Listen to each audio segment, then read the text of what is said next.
মাসের এক শিশুর মৃত্যু ঘিরে চাঞ্চল্য ছড়ালো মুর্শিদাবাদ জেলার সালার গ্রামীণ হাসপাতালে। মৃত শিশুর নাম দিয়া দাস, বাড়ি হামিদহাটি পিলখুন্ডি গ্রামে, বাবা ঝন্টু দাস। পরিবারের অভিযোগ, চিকিৎসায় গাফিলতির কারণেই মৃত্যু হয়েছে শিশুটির। তবে হাসপাতাল সূত্রে খবর, শিশুটি আনার সময় তার শারীরিক পরিস্থিতি অত্যন্ত খারাপ ছিল। ঘটনার খবর পেয়ে দ্রুত হাসপাতালে পৌঁছয় সালার থানার পুলিশ। উপস্থিত হন সিআই জয়ন্ত শর্মা। তবে এখনো থানায় কোনো লিখিত অভিযোগ জমা পড়েনি। শিশুর বাবা ঝন্টু দাস জানান, হাসপাতালে আনার সময় আমার মেয়ের অবস্থা খুব খারাপ ছিল। আমরা আশা করেছিলাম চিকিৎসায় বাঁচানো যাবে, কিন্তু শেষ পর্যন্ত আর পারা গেল না। ভবিষ্যতে যেন এভাবে আর কোনো পরিবারকে সন্তানের মৃত্যু সহ্য করতে না হয়, সেই ব্যবস্থা হোক। এদিকে সালার হাসপাতালের BMOH ইন্দ্রনাথ মণ্ডল বলেন, আজ দুপুর 1টা নাগাদ শিশুটিকে হাসপাতালে নিয়ে আসা হয়েছিল, কিন্তু তার পরিস্থিতি খুবই খারাপ ছিল। কিছুক্ষণের মধ্যেই আমরা মহকুমা হাসপাতালে রেফার করার উদ্যোগ নিয়েছিলাম, তবে তার আগেই শিশুটির মৃত্যু হয়। এই ঘটনায় আমরা গভীর শোক প্রকাশ করেছি।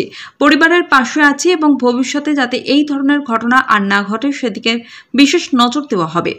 4 মাসের এক শিশুর অকাল মৃত্যুতে শোকস্তব্ধ পরিবার। চিকিৎসার গাফিলতির অভিযোগ থাকলেও হাসপাতালের দাবি, শিশুটির গুরুতর শারীরিক পরিস্থিতি মৃত্যুর প্রধান কারণ। বাচ্চাটা আমরা প্রথমে নিয়ে আসলাম সালার হাসপাতালে, তো বাচ্চাটার কন্ডিশন একটু খারাপ ছিল। তো সালার হাসপাতালে যখন নিয়ে আসলাম, ডাক্তারবাবু সঙ্গে সঙ্গে রেফার লিখেছিল, একটা নেবুলাইজার লিখেছিল। নেবুলাইজার আমরা করলাম, কিন্তু বাচ্চাটার অক্সিজেনের প্রয়োজন ছিল। অক্সিজেনটা আমি গিয়ে বললাম, ডাক্তারবাবুকে রিকোয়েস্ট করলাম, ডাক্তারবাবু বললো সঙ্গে সঙ্গে প্রেসক্রিপশন করলো অক্সিজেনের জন্য। এবার এখানে এসে আমাদের রেফারের জন্য কাটো হাসপাতাল নিলে কান্দি হাসপাতাল যেতে হয়। এবার বাচ্চাটা খুবই শ্বাসকষ্ট ছিল, তাও এখানে বললাম, বারবার রিকোয়েস্ট করলাম যে এখানে বাচ্চারা যাই হোক একটু অক্সিজেন দেওয়ার একটু ব্যবস্থা হোক, তারপর গাড়িটা আমরা প্রস্তুতি নিয়ে নেবো। তাই এখানে মানে নার্সগুলো তো ঘুরি তাকাই দেখলোই না, বাচ্চাটা এমনি গাফলিতে বাচ্চাটা শেষ হয়ে গেল। মানে একবারে গাড়িতে চাপার সঙ্গে সঙ্গে ওই স্পট ডেথ। যদি একটু মানে এরা একটু কেয়ারফুলি বা দেখতো, তাহলে আমাদের একটু সাময়িক, বাচ্চাটা তো কন্ডিশন খারাপ তো ছিলই, আমরা একটু মানে স্বস্তিটা পেতাম যে একটু যদি দেখতো। মানে এদের সম্পূর্ণ গাফলিতে। এর পরবর্তীতে যেন কোনো রকম কোনো বাচ্চা যদি আসে বা কোনো চিকিৎসকের কোনো মানে সিরিয়াস কেস যদি কারো কোনো পেশেন্ট আসে, তো এদের জন্য কেয়ারফুলি একটু দেখে, সেটাই আমার অনুরোধ। কিন্তু এদের গাফলিতি চিরস্থায়ী, মানে গাফলিতির জন্যই বাচ্চাটার কন্ডিশন আমার মৃত্যু হয়ে গেল। বাচ্চাটা আমাদের চোখের সামনে মানে একবারে ভেসে চলে গেল, এটাই আমার বলার। থানায় আবার কমপ্লেন আর কি করবো, থানার বলার কিছু নাই।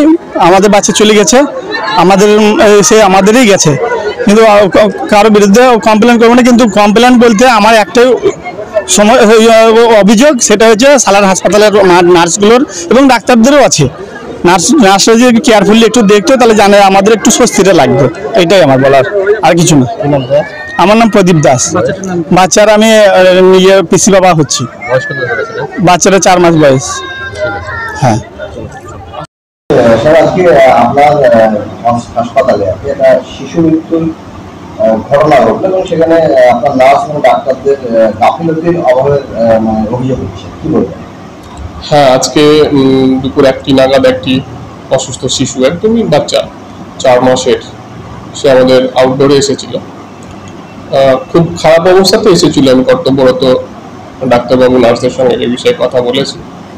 তো বাচ্চাটি কাটো হাসপাতালেও চিকিৎসাধীন ছিল এবং এখানে এসেছিল সম্পূর্ণ নীল অবস্থায়।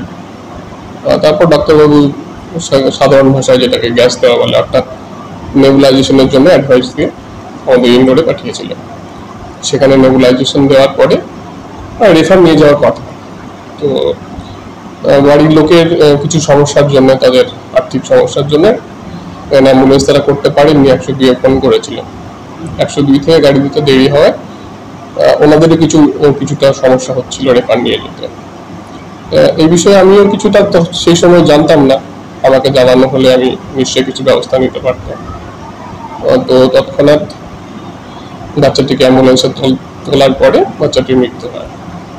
এ বিষয়ে আমি গভীর শোক প্রকাশ করছি। পরিবারের পাশে অবশ্যই আমরা থাকছি। উনি বলছেন যে একটা অবহেলার বিষয় নিয়ে বলছিলেন, নার্সরা একটু অবহেলা করেছে, ঠিকমতো ট্রিটমেন্ট এটা বলতে চাচ্ছিলেন। বাচ্চাটি কাটো হাসপাতালে অলরেডি চিকিৎসার আন্ডারে ছিলেন, আর কি চিকিৎসকদের আন্ডারে চিকিৎসা ছিলেন। ছিল বাচ্চাটির, কিন্তু যে অবস্থা আমি খোঁজ পেলাম যে সায়ানোসিস যেটাকে বলে, সেন্ট্রাল এবং পেরিফেরাল উভয় প্রকার সায়ানোসিস বাচ্চাটির ছিল। সেই অবস্থায় আমাদের এই ছোট্ট সেটাপে, রুরাল হাসপাতালের সেটাপে কিছু করাটা সত্যি খুব মুশকিল হচ্ছে। এই বিষয়ে ঊর্ধ্বতন কর্তৃপক্ষের সঙ্গে আলোচনা করে তারা যে নির্দেশ দেবেন সেই মোতাবেক আমরা